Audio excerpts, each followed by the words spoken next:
Hi,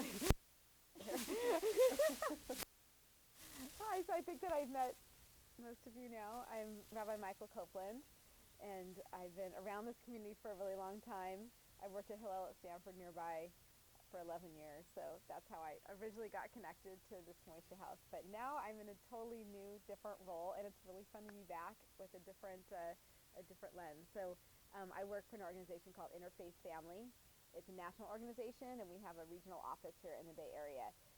And so I get to talk about topics like this all over the place and get to hear what people think. I work with couples and families, and I work with Jewish institutions as well, and also write on the subject and try to get a good conversation going. I'm all about just kind of talking out issues and having conversations as opposed to avoiding things. So that goes for the bigger Jewish community and for couples who are trying to navigate coming from different religious perspectives. So I'm just excited to be here, and that's a little bit about me. I'm interested to hear what people are coming, what kind of interest brings you to this circle, and maybe just say hello in your name, and if you can answer that, great. If you really don't want to answer that, that's totally cool. Just pass it on.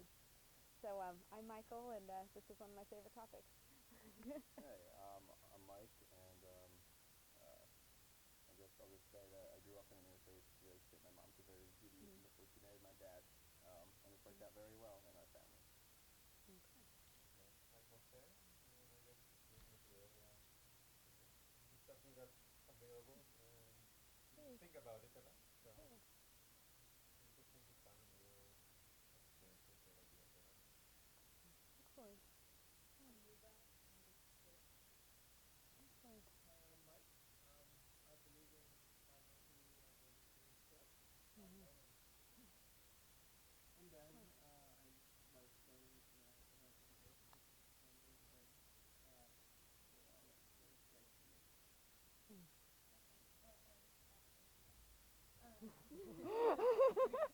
Thank you for coming. I'm Janet. My boyfriend was president. I'm really, really excited about this two-part event series, and another one next special. Because my mom is Catholic, my dad is Jewish. My parents made a very difficult decision in getting married. That they wanted to raise their 3 children independently, and I have enormous respect for my mom for that sacrifice that she made. I'm really happy that I grew up on my parents with Judaism, but especially in college, raised a lot of questions for me, and every family seems incredibly different. And so I'm really interested to hear about Jewish relationships kind of in a historical context, and also see how other people have navigated religious communities for people in relationships, for children of those relationships, for friends, from different perspectives. Excellent. And Janet was the person who made this all possible here. Thank you. And right here in Bangladesh, here in Kolkata, Janet is absolutely not impacted by my conversation. Oh, excellent. My name is Maria, and this topic is important to me because my brother, with my family is in Israel, and my brother married a Peruvian girl, and so that already brought the topic into the family and into discussion, and then also being raised in the States partially and partially in Israel, and having relationships and currently being in a relationship that has that dynamic, so very important to me and interesting. Oh, excellent. Beautiful. Jessica, and yeah, she's really awesome. There you go. I've been like lately something that I've like learned something new. I really like the Jewish spirit, and not that like necessarily practicing it, but just experience teaching Okay. spirituality. It's very different. That's right. I can address that a little bit too. I'm Austria and I'm young, but I've also lived in Israel part-time abroad, and it's been something that I've been thinking about for a really long time. It's been interesting. Mm. I'm Sarah, and should mention to anyone who just walked in, I'm mentoring these wonderful girls in filmmaking, and they're doing a project on interfaith relationships, and so they're going to be filming part of this, but if you're uncomfortable with being on camera, please go to that side of the circle, or speak to me, and I'm happy to tell them to, like, not include you. Anyway, so, yeah, I'm excited about this topic. I think it's really interesting to be in a dialogue about these things. Yeah. Well, I'm Don, and I think I look great on camera, so I decided to come. Perfect. No, but seriously, I think like when in the Bay Area you have like 50% intermarriage rate, and like in places like Marin it's even higher. And I work with a lot of kids who come from these mixed families, and they kind of like don't know who they are. Um, but there's obviously like a conscious effort by the parents to bring them to a Jewish environment. So I think it's super interesting to try to, you know, To mention your future school teacher. yes, That's Okay. among Great. other Okay. things, Kids, yeah. among other things. So yeah, that's I'm interested to see how to navigate that. Excellent. Do you want to say hi? I'm Blake, sorry I'm Hello, late. Blake. And I guess I never really thought that much about this topic until quite recently. Both my parents are Jewish. I grew up in Jewish day school. Everyone was very, very Jewish. And it only came kind of to the fore last year because I dated a non-Jew, and suddenly it got very serious, and we had these conversations about how do you feel about your kids speaking a language that you don't speak? And I realized in the process of having those discussions that it really hurt. He was, even though he's an atheist, is totally on board having a Jewish household, and I realized that there was something more to it that really bothered me, and that in the end I couldn't imagine myself with a non-Jewish life partner, and that was a kind of disturbing revelation, honestly. And so it's been something that I've been thinking about a lot now, and I moved from the East Coast last year where like 25% people were Jewish, and so it wasn't an issue, and now suddenly I'm the most ambivalent person I know, and that has never happened before. West Coast is different. It's really bizarre, and so kind of trying to renegotiate what it means to be Jewish and not such a Jewish overall atmosphere, and trying to date Jews, and people ask me all the time like why I'm only willing to date Jews, and kind of get offended by it. And so I would just like to discuss this more, how to suss things out. Excellent. Wonderful. I love just the diversity of reasons why people are interested in the subject, as well as like thank you for sharing some of the personal bits that you shared too. So I would love to have more of a conversation about it. I'll maybe start off with just a little bit of history, and I'm really interested to hear people jump in and for us to have more of a conversation, because that's just more of the way that I am. But in terms of just putting it into context a little bit, I figured that we could go back and think a bit about intermarriage. First, not going back too far, but within the last like few hundred years, things have changed a lot on the Jewish landscape. In that, certainly the rates of intermarriage today are alarming to the Jewish community. There's a lot of talk about it. If you, in a way, we're where we are right now because on the American Jewish scene, we are integrated in a way that we had really not been in a lot of places in Jewish history. If we just kind of think back to to different eras and where Jews were in the world and what was going on, most of the time there really wasn't a sense that there was that much mixing, depending, and there are different Jewish communities have different stories. The story of Eastern European Jews is different than Sephardic Jews coming from other locations, but what we have at a certain point in our history is an openness, and certainly in this country, an openness that we had never seen anywhere. So I like to just kind of flip it on its head sometimes, just to put it into context that that there are really good reasons why we're seeing the statistics that we're seeing today. It's because people who aren't Jewish would marry Jews. I mean, I hate to say it that way, but for a lot of our history, that would not have happened, and you would not have had matches like that happening because the Jewish community was very isolated often. not always, but very often isolated, and there in many places with such intense anti-Semitism that you wouldn't really say like, sure, I'm going to be with somebody from that community. It was just very separate. So that's really not where we are now. Now we're living in an era and in a place in which we're all studying and working and living in the same spaces. And that's going to change the situation. So sometimes I like to just put it in that context because there's a lot of like within the Jewish community, a lot of like, oh no, what's happening? We're getting all these kinds of panic situations. And if you just put it into historical context, we're in a really different time than ever before. And people are finding you know, you let us off with your beautiful statement, Mike, about kind of tolerance and people really learning from each other, etc. Like that's happening not just within the Jewish community, where everything's mixed. We're in an era in which every possible cultural background, religious background, etc. is more connected than ever before. And some people don't want to be that connected and want to have more of that kind of separating out, and some people are totally there. And it depends on where you are and what your own history is and where your family's history is. But it's different today than it even was. You know, my parents were growing up and then dating in like the 1950s. Completely different Jewish scene. So, and you know, and I'm a little bit older than you also. Just think about where any of your family was and what era and what the situation was when they were kind of coming of age and what the Jewish messages were. That plays in a lot.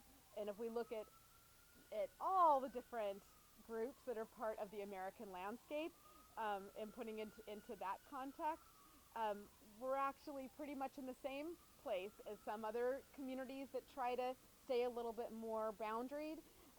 And we're actually, in terms of intermarriage, doing better than certain groups. There are certain groups like the American Hispanic population by a few generations out. There really isn't much of a sense in communities that one needs to be partnered with somebody within. So, you know, every community has its own story and its own struggles around it, but I think sometimes putting into the context of like, it's not just us, and it's not that we don't care about it anymore or any of that, it's that this is the historical moment that we're in. So now, how do we deal with that, and what are the resources we need, what are the questions we need to be asking ourselves? Because I think that there is a lot of panic in the Jewish community around that. And you know, just to bring in a couple of the other pieces that were brought in, I wanted to go to you had a great way of opening up a question about like, you know, what is Judaism anyway? I think from within Judaism, we really struggle with, and have always struggled with the question of what it is. How do we define it? Is it a religious community? Is it an ethnicity? Do you need to believe something? Like, what in the world is it? and one way that I found that it's very helpful to see the breadth of what Judaism is the 3 B's. The B's are behaving, belonging, and believing. And those are, if you can picture, like on a points on a triangle rather than one being hierarchically better than the other. So some Jewish people really connect with the Jewish community and the Jewish world through their sense of belonging. Like, I know I belong to this people. And that people might have a sense of history going along with that. And the primary way that I connect is that I belong to this. That person, as we know, might not do anything necessarily to behave Jewish outwardly, but very important to them is the sense that they belong. Another person might say, I totally connect to this tradition through behaving in Jewish ways. That person might, for example, because it's an easy one we're eating, keep kosher, keep to the kosher laws. And someone who doesn't know from within might say, oh, that must mean that person's very religious, etc., and on the believing it. And that person might say, no, my behavior is not connected to a God commanding me to keep kosher. I keep kosher for lots of other reasons that have more to do with what it means to behave like a Jew in the world. Okay, so then you have another person perhaps who has a very, very intensely spiritual sense about them and might call that God, might believe in a sense of God, and they might not connect as much to one or the other categories, and they're all Jewish and totally Jewish, and no one of those people is a better Jew or more of a Jew than any of the other ones. And it just kind of points out a little bit of the confusing nature of what we are. And so then we add to that, what does conversion mean? What to this thing? What does it mean to have different faiths in one home where somebody might be coming from a tradition that does define itself more around faith than Judaism does? What does that look like if one person is Catholic and that's a tradition that certainly has more of a sense around faith as being very central?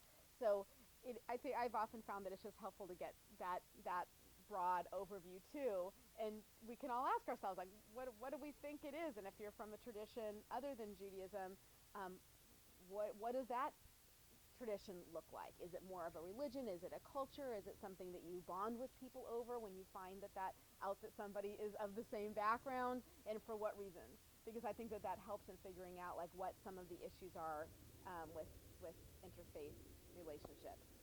Um, so I'll open it up and see, because I just laid out a bunch of stuff, and we'll see what kind of things come up, and I can add a little more when you. I really like what you did with putting integration in the context of Mm, Judaism. In Judaism, my sense of it is it occupies a rather unique space as mm, a people, a culture, a religion, um, mm-hmm, in a way that is not very common among communities. And from that, it seems as though the interfaith marriage question is it more of an existential crisis than mm, it might be for, say, a yeah, Hispanic community yeah, or mm-hmm, African American community or mm-hmm, I'm struggle to draw other parallels. Maybe the yeah, closest I can yeah, find is Native Americans. mm-hmm. Would you agree with that? I think that is true. I think that there is, I think, an existential crisis, a good way to say it. And I would say that I'm sure within some Latino communities, I know that there is a sense that you should really marry within, and that there are people who really want to carry on. But then we have to ask why, and that's kind of getting to your question. So what is it that we're trying to keep on going with? So is it language? Is it food? Is it culture? Is it that if you find somebody from who comes from a similar background than yours, it might just be a little bit easier, and that's what we hear a lot of, and that might very well be true. Somebody who kind of has the same cultural context as you do, that might make certain things more fluid and easier. But might not mean that you carry a similar value system. So what are the kinds of things that we're getting at, and what are different communities struggling with when they have that question? I know within the African American community, we had actually a great dinner recently on campus, and that was the hot button question. That was the question that was put out there. Of all the questions, that was the one everyone wanted to focus on. Is there a sense that you should marry within your community? And both communities felt like, this is the one that we hear a lot about, and is really in a lot of tension, especially between generations. So where's the existential crisis for us? I think in the Jewish communities, a lot of it has to do with size. We're a minority tradition.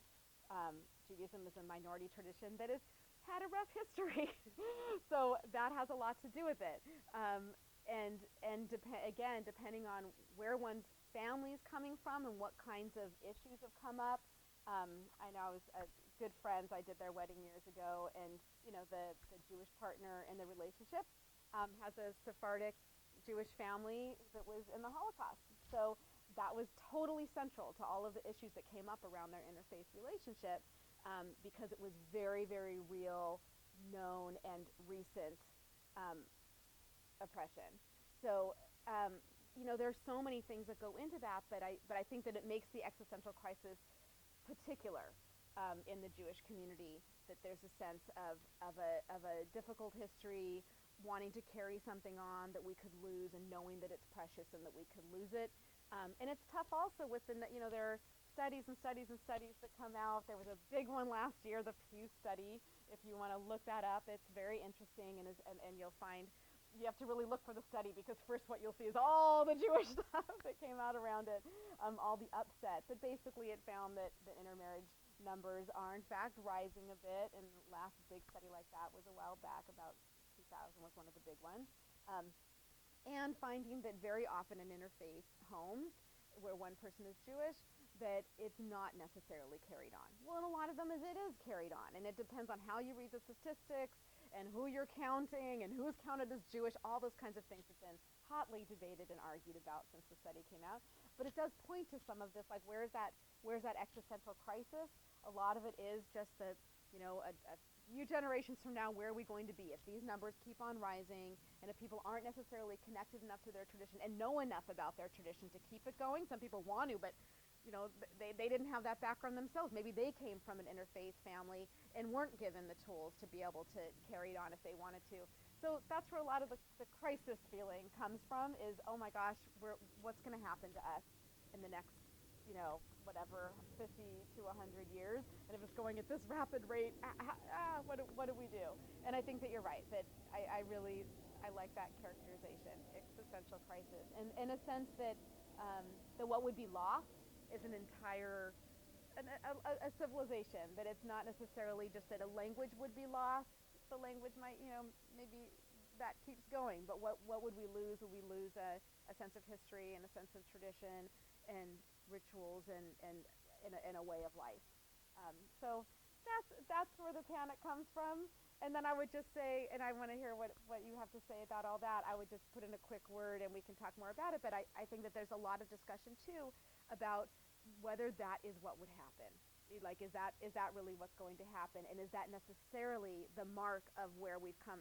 Is it perhaps for a lot of other reasons that Judaism is changing shape and that we have a lot more variance within Judaism, and do people want to, if people don't necessarily, if there is, many people who don't want to keep it going, why? And is that because of interfaith marriage, or is that because they were already there and it didn't matter to them that much? So there's so many different ways to read what the statistics are telling us too.